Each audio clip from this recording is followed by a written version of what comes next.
Good morrow, scholars. Welcome back to Stormfront, Book 1 of the Dresden Files. I would like to apologize for being off the grid, or just offline, I suppose. Ow. Last couple of days, I was just feeling absolutely dreadful. For instance, yesterday was way worse than the day before. But even the day before that, I didn't get out of bed until about 12:30 in the afternoon, and I still have the feeling of nausea and nauseousness. I always forget which nauseous, which one goes for what. Anyway, so I'm feeling a lot better today. Well, I say a lot better. I'm feeling a little bit better today, so I thought I'd go ahead and do some readings.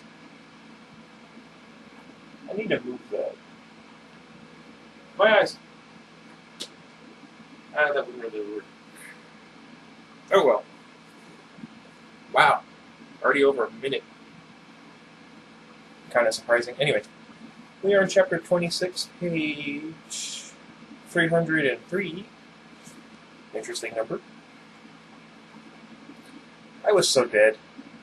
There was no way out of the kitchen, no time to use an explosive evocation in close quarters, and the deadly scorpions would rip me to pieces well before Victor could blow me up with explosive magic or one of the blood-maddened Beckets, or one of the, could get their guns working long enough to put a few more bullets in me. My hip was beginning to scream with pain, which I suppose was better than the deadly dull numbness of more serious injuries and shock. But at the moment it was the least of my worries. I clutched the broom to me, my only pitiful weapon. I didn't even have the mobility to use it. And then something occurred to me. Something so childish that I almost laughed. I plucked a straw from the broomstick and began a low, steady chant, a bobbing about in the air with the fingers that held the straw. I reached out and took hold of the immense amounts of untapped energy running rampant in the air and drew them into the spell. Kulitas? I guess, I don't know. I shouted, bringing the chant to a crescendo, and again and again. The bird twitched, it quivered, it jerked upright in my hands, and then it took off across the kitchen floor, its brush waving menacingly to meet the scorpion's advance. The last thing I expected to use that cleaning spell for when I had laboriously been forced to learn it was a tide of poisonous scorpion monsters, but any port in a storm. The broom swept them into them with ferocious energy and started flicking them across the kitchen toward the rest of the balcony with tidy, efficient motions. Each time one of the scorpions would try and dodge around it, the broom would tilt out and catch the beastie before it could, flick it neatly onto its back, and continue about its job. I'm pretty sure it got all the dirt on the way too. When I do a spell, I do it right.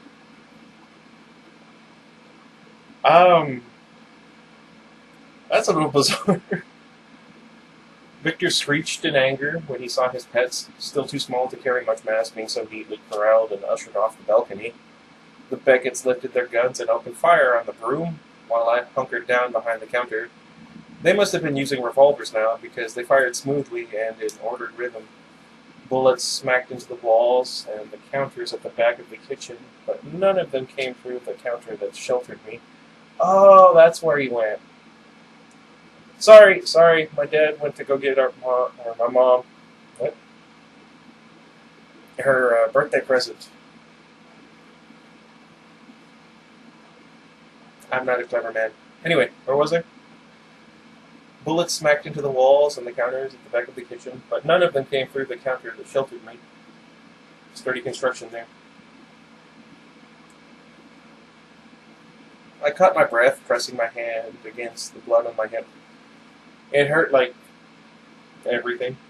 I thought the bullet was stuck somewhere by the bone. I couldn't move my leg. There was a lot of blood, but not so much that I was sitting in a puddle. Out on the balcony, the fire was beginning to catch, spreading over the roof. The entire place was going to come crashing down before much longer. Stop shooting! Stop shooting, darn you! Victor screamed as the gunfire came to a halt. I risked a peek over the counter. My broom had swept the scorpions off the edge of the balcony and onto the floor of the room below. As I watched, Victor caught the broom by its handle and broke it over the balcony with a snarl. Sorry. The straw I still held in my fingers broke with a sharp little twang, and I felt the energy fade from the spell. Victor Shadowman snarled. "A cute trick, Dresden," he said, but pathetic. "There's no way you can survive this. Give up. I'll be willing to let you walk away." I don't believe him. The Becketts were reloading. I ducked my head back down before they got any funny ideas, and hoped that they didn't have heavier rounds that could penetrate the counters I hid behind and whatever contents they contained to kill me. "Sure, Vic," I replied, keeping my voice as calm as I could. "You're known for your mercy and sense of fair play, right? All I have to do is keep you in there until the fire spreads enough to kill you," Victor said. "Sure, let's all die together, Vic. Too bad about all your inventory down there, huh?" Victor snarled and pitched another burst of flame into the kitchen. This time it was much easier to cover myself, half shielded as I already was by the counters. "Oh, cute," I said, my voice dripping with scorn. "Fire's the simplest thing you can do. All the real wizards learn that in the first couple of weeks and move on up from there." There we go. I looked around the kitchen. There had to be something I could use, some way I could escape, but nothing presented itself. "Shut up!" Victor snarled. "Who's the real wizard here, huh? Who's the one with all the cards, and who's the one bleeding on the kitchen floor? You're nothing, Dresden, nothing. You're a loser." "And do you know why?" "Gee," I said, "let me think." He laughed harshly. "Because you're an idiot. You're an idealist. Open your eyes, man. You're in the jungle now. It's the survival of the fittest. And you've proved yourself unfit. The strong do as they wish, and the weak get trampled. When this is over, I'm going to wipe you off my shoe and keep going like you've never existed." "Too late for that," I told him. I was in the mood to tell a white lie. "The police know all about you, Vic. I told them myself, and the White Council, you too. You've never even heard of them, have you, Vic? They're like the Super Friends and the Inquisition, all rolled up into one. You'll love them. They'll take you out like yesterday's garbage." "Geez, you really are an ignorant B-word." There was a moment's silence. Then, "No," he said, "you're lying. You're lying to me, Dresden." "If I'm lying, I'm dying," I told him. Well, as far as I knew, I was. "Oh, and Johnny Marcone, sorry. Too. I'll make sure that he knew who and where you were." "Son of a gun." "Sorry. Can't help it." Victor said, "You stupid son of a gun. Who put you up to this, huh? Marcone? Is that why he pulled you off the street?" I had to laugh weakly. A bit of flaming cabinet fell off an upper shelf. There we go. Onto the tiles next to me. It's getting hot in here. It's actually getting hot in here. The fire was spreading. You never figured it out, did you, Vic? "Who?" Victor screamed at me. "Who was it, darn you? That,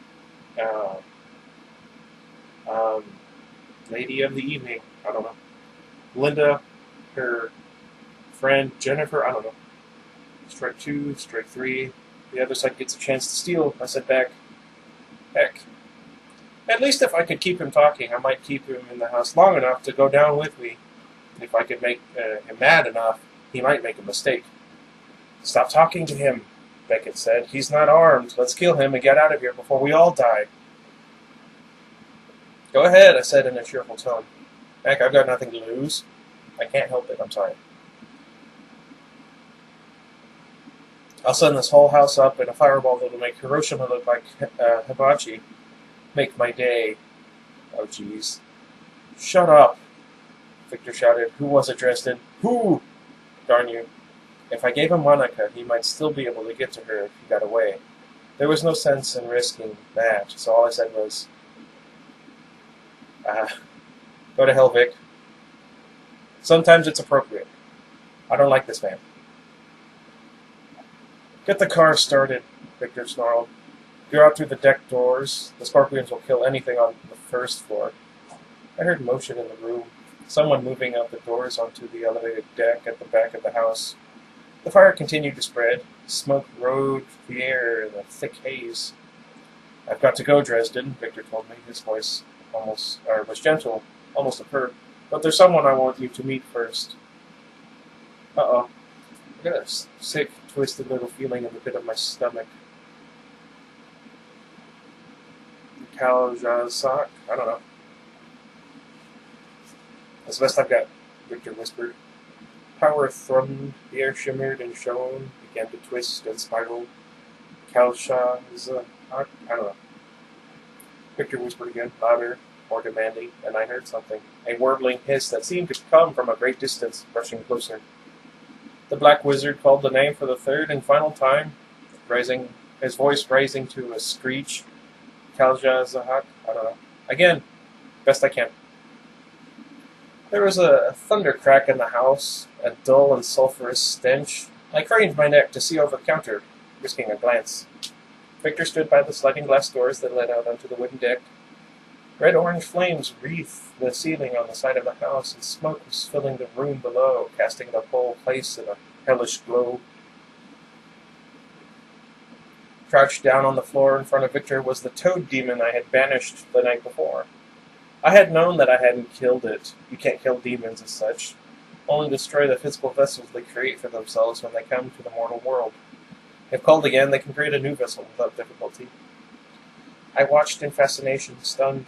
I had seen only one person call a demon before, and I had killed my old master shortly after. Interesting. The thing crouched in front of Victor, its lightning blue eyes whirling with shades of scarlet hate, staring up at the black-clad wizard, trembling with the need to tear into him, to rend and destroy the mortal being who had dared summon it forth. Victor's eyes grew wider and more mad, glittering with fevered intensity. Sweat ran down his face, and he tilted his head slowly to one side, as though his vision were skewing along the horizontal, and by the motion he would compensate for it. I gave a silent thanks that I had closed my third eye when I did. I did not want to see what that thing really looked like, and I didn't want to get a good look at the real Victor Sells either. The demon finally gave a hiss of frustration and turned toward me with a croaking growl, which sounds bizarre.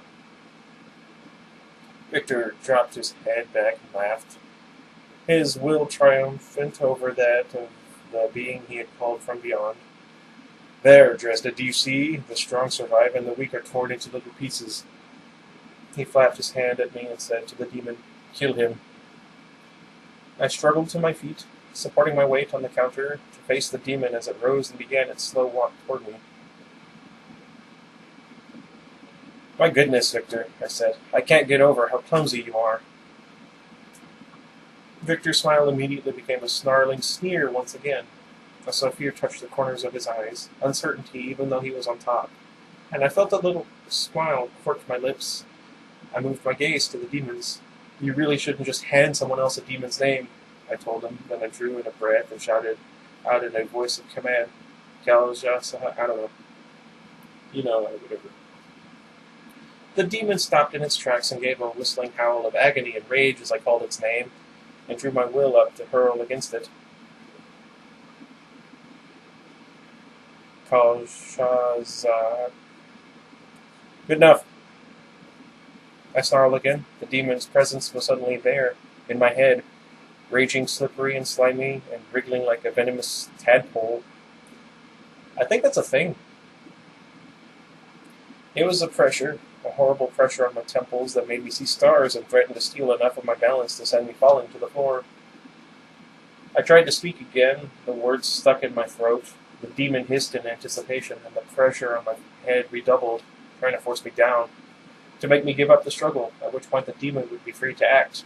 The lightning blue of its eyes became glaringly bright, painful to look upon.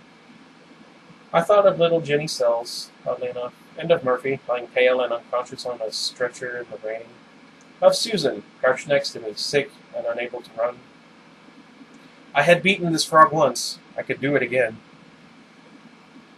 Godspeed. I cried out the demon's name for a third and final time, my throat burning and raw. The word came out garbled and imperfect, and for a sinking moment I feared the worst. But Kaljazak, growled again and hurled itself furiously to the floor, thrashing its limbs about like a poisoned bug, raging and tearing great swaths out of the carpet. I sagged, the weariness that came over me threatening to make me black out. "What are you doing?" Victor said, his voice rising to a high-pitched shriek. I can't do that, so I'm not going to bother. "What are you doing?" He was staring at the demon in horror. "What?" "Kill him! I am your master! Kill him! Kill him! Kill him!" Anyway. The demon howled in rage, heard its burning glare to me, then to Victor, as though trying to decide who to devour first. Its eyes settled on Victor, who went pale and ran for the doors. "Oh, no, you don't," I muttered, and uttered the last spell I could manage. One final time, on the last gasp of my power, the wind rose and lifted me from the earth. I hurled into Victor like an ungainly cannonball, driving him away from the doors, past the demon as it made an awkward lunge at us, and toward the railing of the balcony. Uh-oh. We fell in a confused heap at the edge of the balcony that overlooked the room beneath, full of dark smoke and the red glow of flame. The air had grown almost too hot to breathe. Pain jolted through my hip, more bright and blinding than anything I had ever imagined. I sucked in a breath. The smoky air burned and made me choke and gasp. I looked up. Fire was spreading everywhere. The demon was crouched between us and the only way out. Uh-oh. Over the edge of the balcony was only chaos, and flame and smoke. Strange, dark smoke that should have been rising, but instead was mostly settled along the floor like a London fog.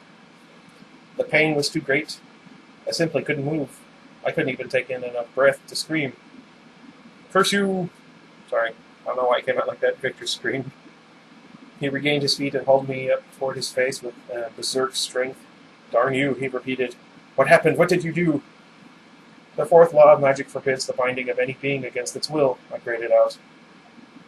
The pain was tight around my throat, making me fight to speak the words, so I stepped in and cut your control over it, and didn't establish any of my own. Victor's eyes widened. "You mean?" "It's free," I confirmed. I glanced at the demon. "Looks hungry." "What do we do?" Victor said. His voice was shaking, and he started shaking me too. "What do we do?" "We die," I said. Heck, I was going to do that anyway, but at least this way, I take you out with me. I saw him glance at the demon, then back to me. I was terrified and calculating. "Work with me," he said. "You stopped it before, you can stop it again. We can beat it. Together. Leave." I studied him for a moment. I couldn't kill him with magic. I didn't want to. And it would only have brought a death sentence on my head in any case. But I could stand by and do nothing, and that's exactly what I did. I smiled at him, closed my eyes, and did nothing. "Beat you then, Dresden. It can only eat one of us at a time, and I'm not going to be the one to get eaten today." He had picked me up to hurl me toward the demon. I objected with fragile tenacity. We grappled. Fire raged, smoke billowed. The demon came closer, lightning eyes gleaming through the hell-lit gloom. I like gloom, it's an interesting Pokemon. Victor was shorter than me, stockier, better at wrestling, and he hadn't been shot in the hip. He levered? What do you say? Me up, and almost threw me, but I moved quicker, whipping my right arm at his head and catching him with the flailing free end of Murphy's handcuffs, breaking his motion. He tried to break away, but I held on to him, dragged him in a circle to slam against the guardrail of the balcony, and we both toppled over. Desperation gives a man extraordinary resources. I flailed at the balcony railing and caught it at the base, keeping myself from going over into the rolling smoke below. I shot a glance below and saw the glistening brown hide of one of the scorpions, its stinging tail held up like the mast of a ship cutting through the smoke, at least 4 feet deep. The room was filled with angry, clicking, scuttling sounds. Ugh. Even in a single desperate glance, I saw a couch torn to pieces by a pair of scorpions in less time than it took to take a breath. They loomed over it, their tails waving in the air like flags from the back of golf carts. What the heck? Victor had grabbed on the railing a little above me and to the left. He stared at the oncoming demon with a face twisted with hatred. I saw him draw in a breath and try to plant a foot firmly enough to free one hand to point at the oncoming demon in some sort of magical attack, or defense. Ouch. Couldn't allow Victor to get out of this. He was still whole. If he could knock the demon down, he might still slip out. So I had to tell him something that would make him mad enough to try and take my head off. "Hey, Vic," I shouted. "It was your wife. It was Monica that ratted on you." The words hit him like a physical blow, and his head whipped around toward me, his face contorting in fury. He started to say something to me, the words of a spell meant to blow me to bits, maybe. But the toad demon interrupted him by rearing up with an angry hiss and snapping its jaws down over Victor's collarbone and throat. Ah! Bone broke with audible snaps, there we go, and Victor squealed in pain, his arms and legs shuddering. He tried to push his way down, away from the demon, and the creature's balance wobbled. I gritted my teeth and tried to hold on. A scorpion leapt at me, brown and gleaming, and I drew my legs up out of reach of its pincers, but just barely. "B-word!" Victor cried, struggling uselessly in the demon's jaws. There was blood running down his body, fast and hot. "Ah, my eye." The demon had hit an artery, and it was simply holding on, wavering at the edge of the balcony as Victor struggled and started kicking at my near hand. He hit me once, twice, and my balance wavered, my grip slipping. A quick glance below me showed me another scorpion getting ready to jump at me, this one closer. "Murphy," I thought, "I should have listened to you. If the scorpions didn't kill me, the demon would. If the demon didn't, the fire was going to kill me. I was going to die." There was a certain peace in thinking that, and knowing that it was all about to be over. I was going to die. It was as simple as that. I had fought as hard as I could, done everything I could think of, and it was over. I found myself, in my final seconds, idly wishing I could have had time to apologize to Murphy, that I could apologize to Jenny Sells for killing her daddy, that I could apologize to Linda Randall for not figuring out things fast enough and saving her life. Murphy's handcuffs lay tight and cold against my forearm as monsters and demons and black wizards and smoke curled in all around me. I closed my eyes. Murphy's handcuffs. My eyes snapped open. Murphy's handcuffs. Victor swung his foot at my left hand again. I kicked with my legs and hauled with my shoulders to give me a second lift, and grabbed Victor Sells' pant leg in my left hand. With my right, I flicked the free end of the handcuffs around one of the bars around the guardrail. The ring of metal cycled around on its hinge and locked into place. Then, as I started to fall back down, I hauled hard on Victor's leg. He screamed, a horrible, high-pitched squeal as he started to fall. Kalshazak, finally overbalanced by the additional weight and leverage I had added to Victor's struggles, pitched over the balcony guardrail and into the smoke below, crashing down to the floor, carrying Victor with him. "Sorry." There was a rush of scuttling, clicking sounds, a piercing whistle hiss from the demon. Victor's screams rose to something high-pitched and horrible until he sounded more like an animal, a pig squealing at a slaughter than a man. A machine for pigs. I swung from the balcony, my feet several feet above the fray, held suspended in an acutely painful fashion by Murphy's handcuffs, one loop around my wrist, the other locked around the balcony railing. I looked down as my vision started to fade. I saw a sea of brown, gleaming plates of segmented chitinous armor. I saw the scorpion's stinging tails flashing down over and over again. I saw the lightning eyes of Kalja's physical vessel, and I saw one of them pierced and put out by the flashing sting of one of the scorpions. And I saw Victor Sells, struck over and over again by stingers the size of ice picks. Holy cow! The wounds foaming with poison.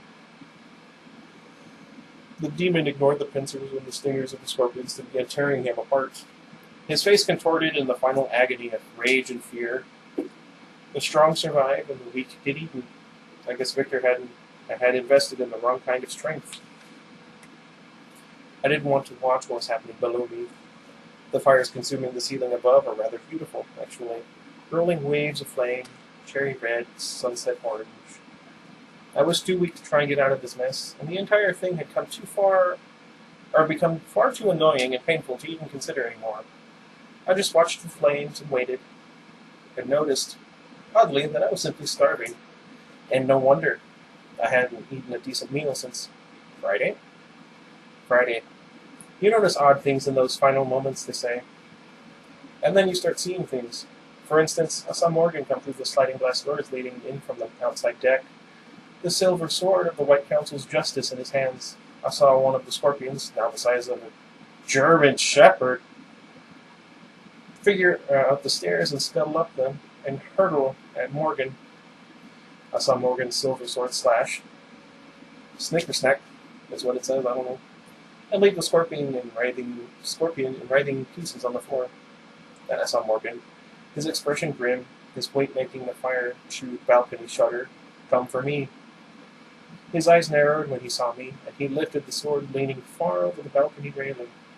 The blade flashed bright silver in the firelight as it started to come down.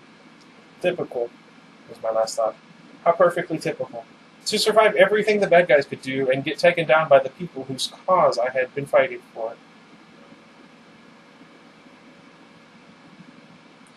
Yeah, that sounds like it would be my luck, huh? Okay, we've got one more chapter. I thought about reading it today, but I'm not gonna. Let me know what you guys think. I hope Murphy's okay. I like her. She's interesting. Anywho, what do you guys think of my shirt? Well, I guess you can't see it now. Jurassic Park. Anyway, before this video gets too much longer, thank you guys for watching. Again, I'm really sorry about not getting to upload anything yesterday and the day before. Just did not have it in me. I spent almost all day in bed yesterday and the day before, so I lucked out that I was off those days, so there's that. I don't know what made me sick. Anyway, until next time, goodbye everybody, which hopefully is going to be right after this. Although I should probably get Iggy.